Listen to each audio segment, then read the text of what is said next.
The United States has 50 states. Europe, meanwhile, has 44 countries. So which one of them got the best land? Was it Ukraine with its legendary black soil? Britain, birthplace of the Industrial Revolution?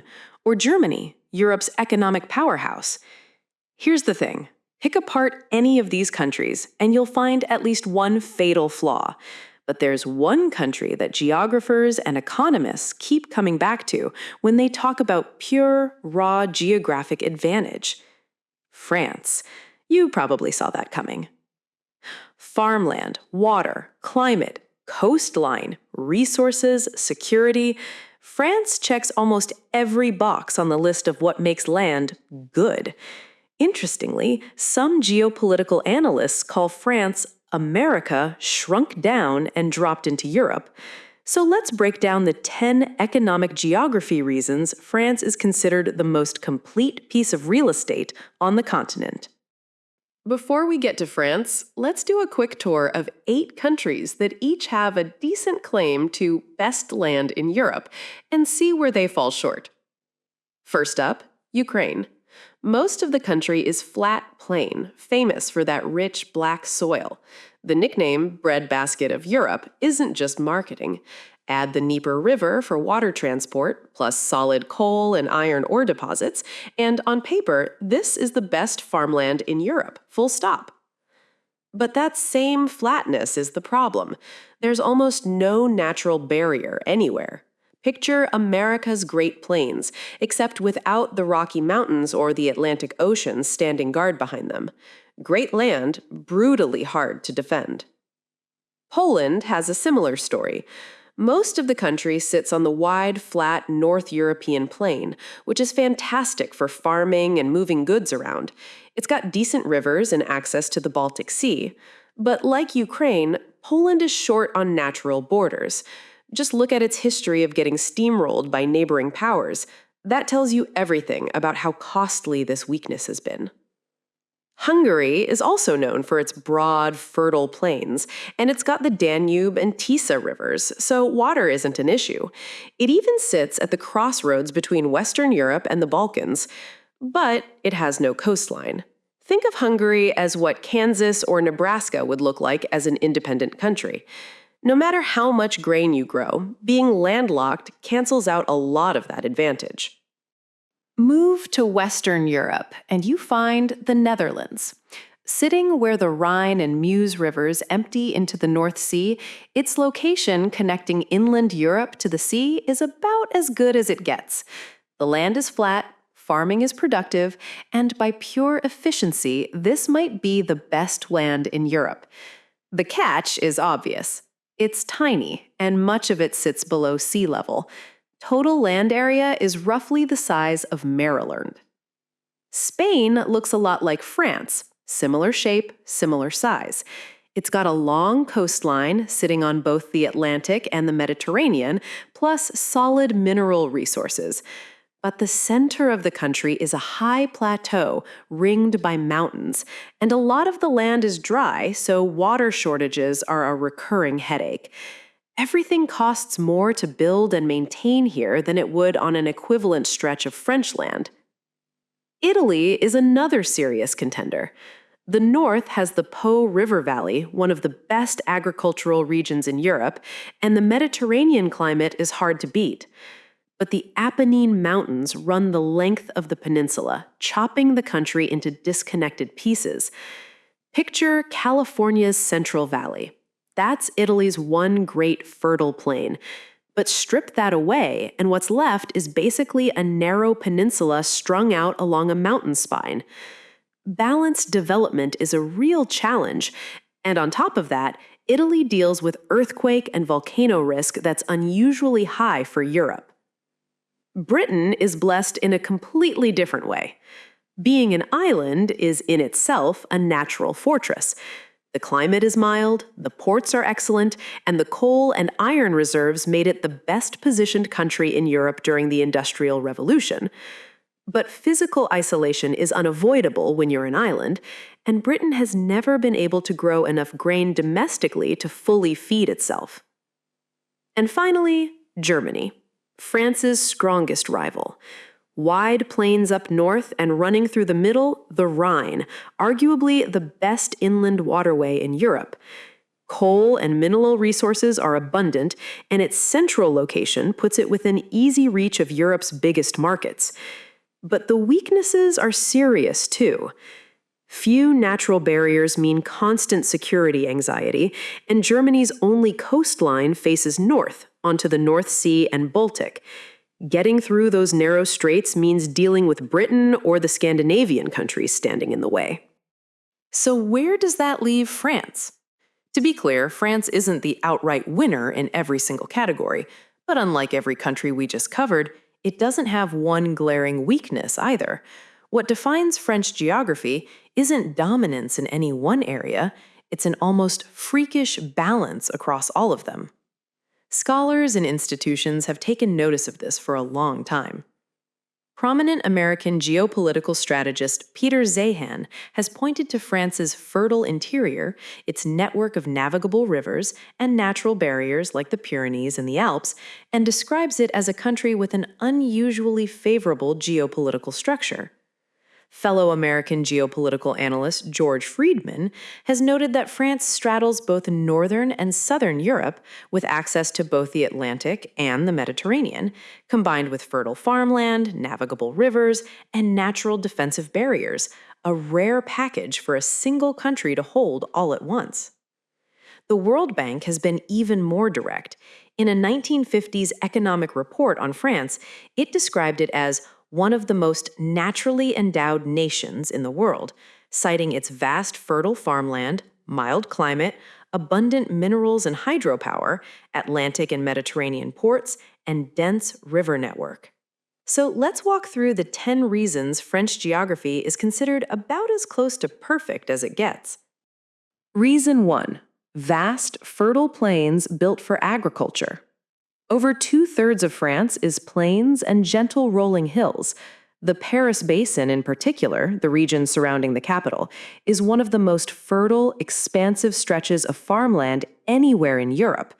If America has the Corn Belt centered on Iowa and Illinois, France has the Paris Basin.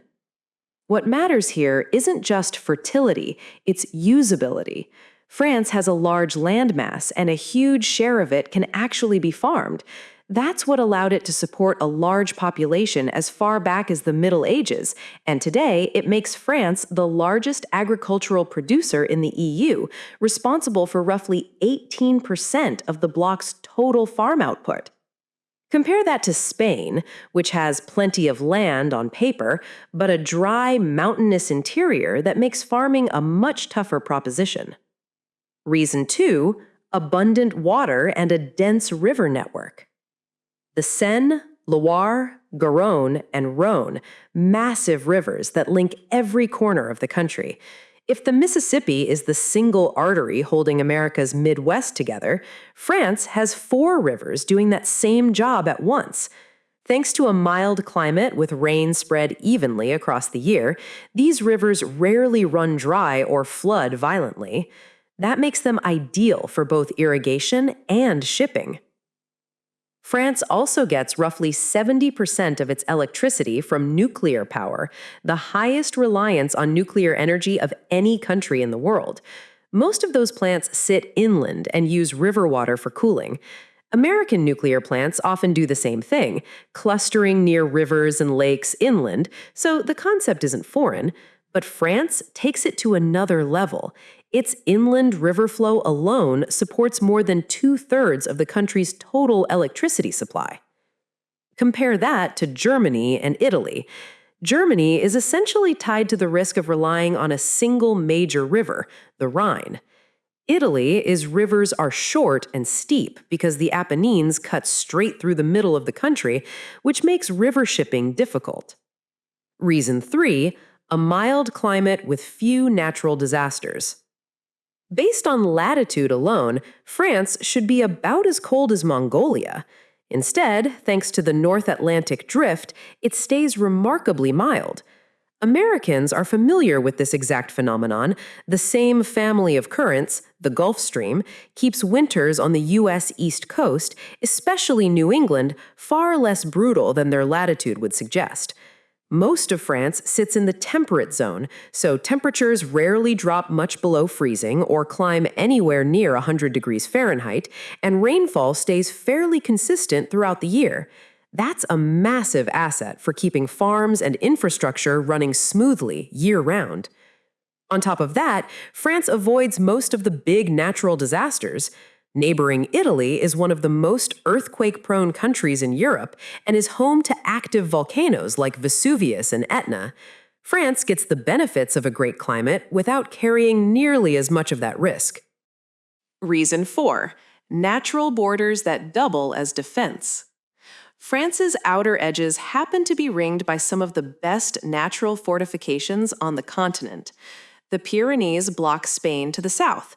The Alps and the Jura Mountains wall off Italy and Switzerland to the southeast. The Atlantic covers the west, the English Channel the northwest, and the Mediterranean the south, together forming a natural moat around most of the country.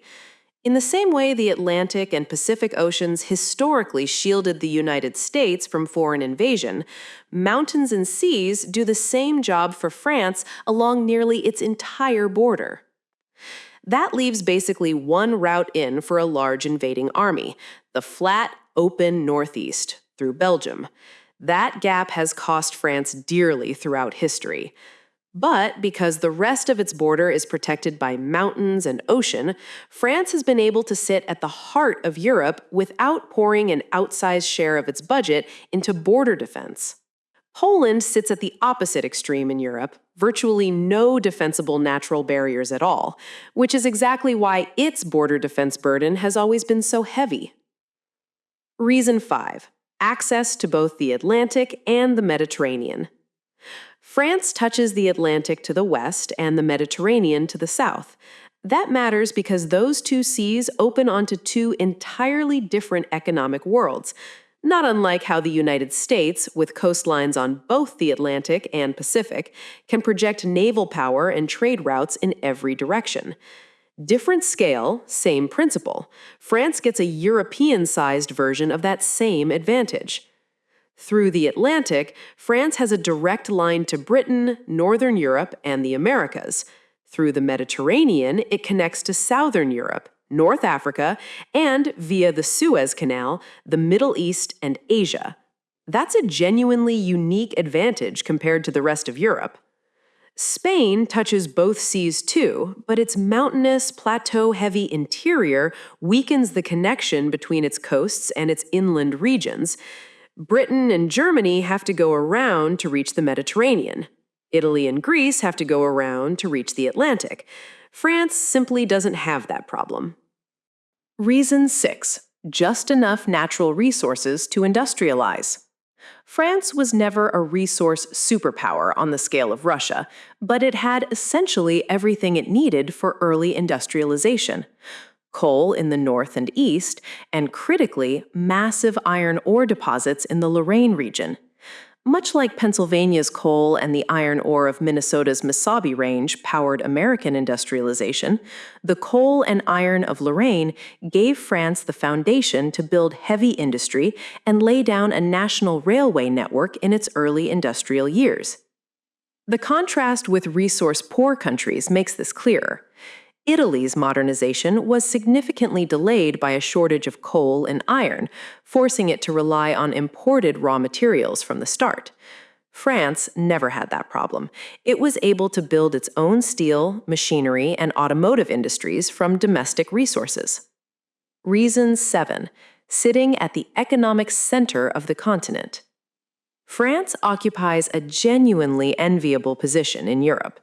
Britain and the Benelux countries to the north, Germany and Switzerland to the east, Italy and Spain to the south, all major markets, all within easy reach. It sits directly on the route connecting northern and southern Europe and central Europe to the Iberian Peninsula. Just as Chicago functions as the hub where America's Midwest rail and logistics networks converge, Paris plays that same role for continental Europe. The numbers back this up. Investment materials note that Paris sits within roughly 1,200 miles of every EU member state, putting a consumer market of more than 500 million people within reach. For reference, 1,200 miles is roughly a round trip from New York to Miami, and inside that radius sits practically all of Europe's major consumer markets. By high-speed rail, Paris to Brussels takes about 90 minutes, Paris to London about 2.5 hours, and Paris to Frankfurt around 4. Europe's biggest markets are basically next door. Spain, by contrast, sits at the continent's southwestern edge, and Italy is tucked away on a peninsula behind the Alps. Compared to France's central position, both face a real disadvantage in market access. Reason 8.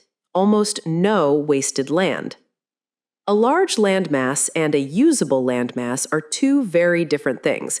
If a country is full of mountains, desert, or extreme cold, there's a big gap between the size on the map and the land you can actually put to use. The same logic applies inside the US. States like Nevada or Utah look huge on a map, but most of that territory is desert or mountain, leaving far less usable land than the raw acreage suggests. France doesn't have that problem. Its mountains are mostly confined to the borders. The interior is almost entirely low, rolling hills under about 1,600 feet, ideal terrain for economic activity. More than 60% of French territory is immediately usable, high-quality farmland. Greece is the mirror opposite, about 80% mountainous, making it one of the most rugged countries in Europe, with farmable land mostly limited to narrow basins squeezed between mountain ranges. That's a big part of why ancient Greece fractured into small, independent city-states instead of unifying. France's abundance of flat land, on the other hand, let it collect taxes reliably and centralized into a strong national government early on. Reason 9. A remarkable diversity of terrain and production. Here's the really striking part. France doesn't just have a huge amount of usable land. That land is far from uniform. Plains, hills, mountains, and coastline are all well represented within a single country, giving it an unusually wide geographic range. That range means France can support nearly every type of agriculture within its own borders: wheat and sugar beets in the Paris Basin, dairy farming in Normandy, vineyards in Bordeaux and Burgundy, olives and fruit along the Mediterranean coast, livestock, forestry, and hydropower in the mountain regions. It's a lot like how the U.S. contains Iowa's cornfields, Wisconsin's dairy farms, California's vineyards and orchards, and Texas ranching, all within one country. Except France packs that same diversity into a much smaller footprint. The real value of this diversity is risk distribution. If one crop's price collapses or one region hits a drought, other regions with different crops absorb the shock. The national agricultural economy is much harder to destabilize. Reason 10. A compact, unified shape at just the right size. Mainland France is large by European standards, but it's not stretched thin or broken into disconnected pieces. It's often nicknamed the hexagon because its east-west and north-south dimensions are so evenly balanced.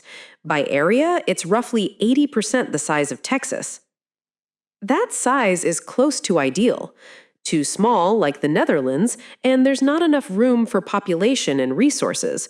Too large, like Russia, and simply administering the territory becomes enormously expensive.